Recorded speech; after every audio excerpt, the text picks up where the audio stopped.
morning, sir, ma'am. Welcome to Ilonggo Grill. Pili na po kayo ng order. Pakibigyan ako ng original lapas na batchoy at saka soft drinks.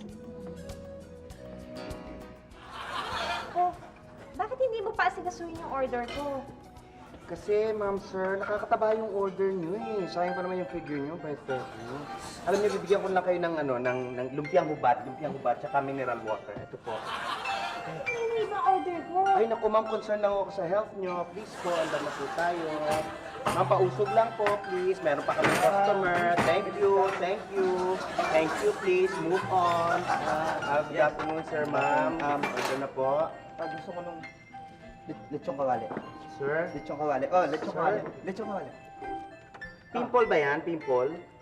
Pimple? Oo. Oh. May pimple kayo? Kasi sir, ano yan eh, reaction niya sa mamatikang pagkain. Mamatikang pagkain yung ino-order nyo eh, hindi po tama sa inyo yan. Buti pa siguro, ito na lang sa inyo. Kinilaw na tangigi. Ito ho, sir. Ito po. Thank you. Thank you po, sir. Wag na makulit. Doon po kayo, magbayad po kayo sa cashier namin. Thank you po. Salamat. Next, please.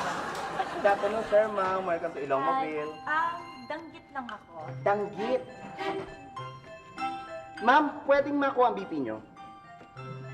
Ito? BP nyo? BP? BP, blood pressure. Para saan? Sandali na po. Akin na po yan.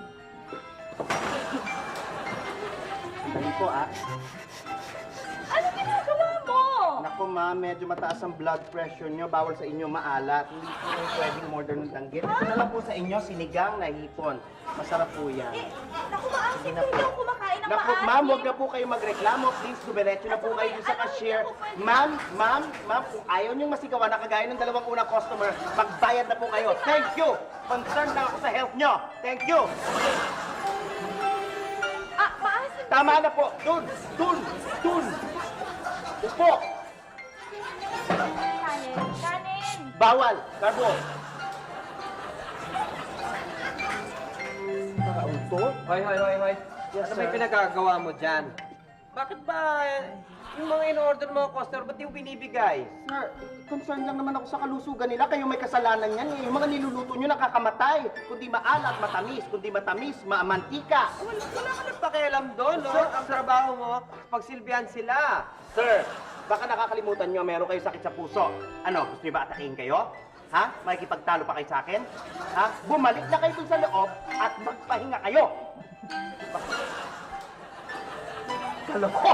Now! Sir! Sir? Sir!